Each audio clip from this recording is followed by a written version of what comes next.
Hi, I'm Matthias, and in today's video we'll explore some unusual things to do around London, for those who are not first-timers or that simply want to go beyond from the city's typical tourist attractions.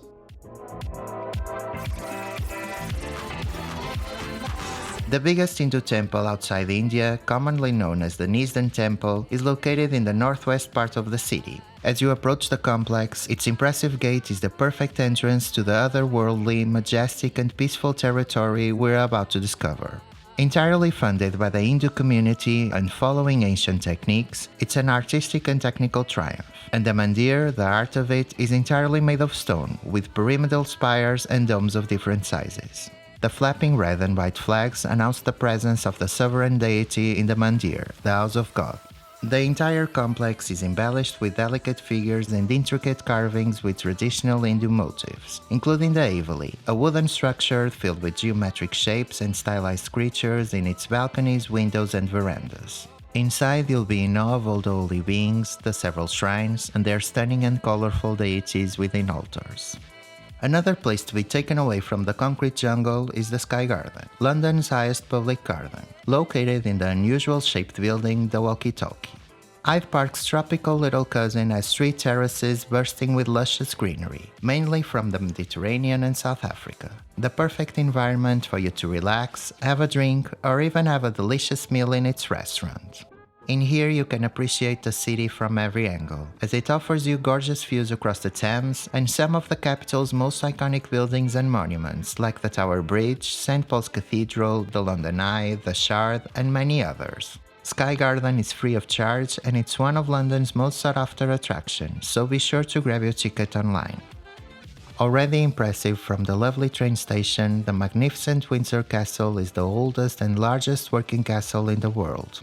Built in the 11th century by William the Conqueror after the Norman invasion, it has been the home to 39 monarchs and a fortress for over 900 years, and is still used nowadays for state and other grand occasions. The 13 acres occupied by this massive royal complex include a royal library, the Queen Mary's dollhouse, the biggest one in the entire world, the private apartments of the monarchs, the opulent semi-state rooms for their guests, and the outstanding state apartments. Adorned with precious pieces from the royal collection, the rooms are a mixture of several styles, including Rococo, Gothic, Classical, and Jacobean, and beautifully displayed armors and weapons. Outside, at the center, you'll find the Middle Ward, and a few steps ahead the St. George's Chapel, where many important royal events occurred, and also the resting place of 10 monarchs, including the infamous Henry VIII.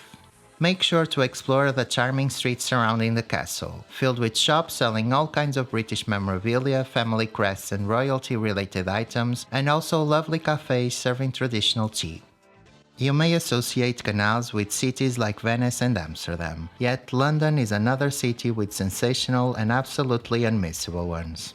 I love to explore the canals around Angel and Hackney Wick, filled with numerous colorful houseboats with all kinds of decor, and people enjoying leisure activities like rowing, running, walking or bicycling. You'll get a different experience each time, as you are completely unaware of what's coming around the corner. Everything from completely random items like abandoned vintage cars to cool graffiti designs made by local artists, or even an accidental but totally awesome art installation. One of the most exciting things about getting to discover these canals is that you are never exactly sure where you'll end up. You may be thrown into the middle of the bustling city, a trendy neighborhood, or into a peaceful park filled with gorgeous plants and spectacular wildlife. Even though I'm not usually a fan of cemeteries, the ones in London are certainly a sight to behold. Graveyards are known for their eerie and gloomy atmosphere, but places like Abney Park, Highgate and Kensal Green show that they can also be oddly striking and calming. Dozens of trees, plants and flowers entwine with tombs of all shapes and sizes, creating a magical place where the residents can truly rest in peace.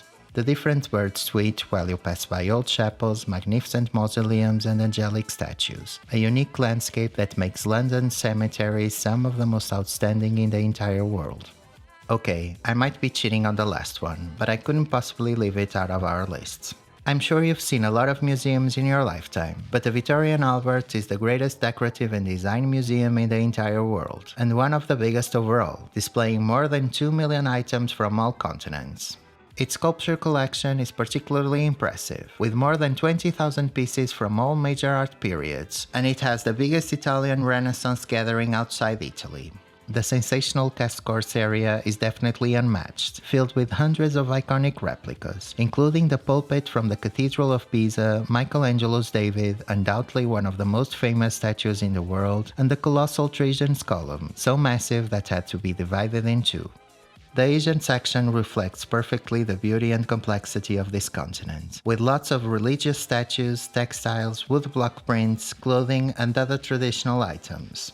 In the sacred silver and stained glass area, we find great examples of elaborate and opulent religious objects, showcasing the craftsmanship of these late artists. The extravagance carries on in the jewelry gallery, with tiaras, crowns, necklaces and brooches from ancient times and legendary queens, and also from famous brands like Cartier and Fabergé. The museum's paintings won't disappoint either, with many examples of European watercolors, oil paintings and miniatures, as well as beautifully painted illuminated manuscripts. The ceramics and glass collection, the largest in the world, includes lots of Venetian and Bohemian glass, Art Nouveau, Deco, and several contemporary pieces. Its stunning garden is the perfect place to relax at the end of your visit. Hope you enjoyed this video, please like, comment and subscribe, and I'll see you on the next one.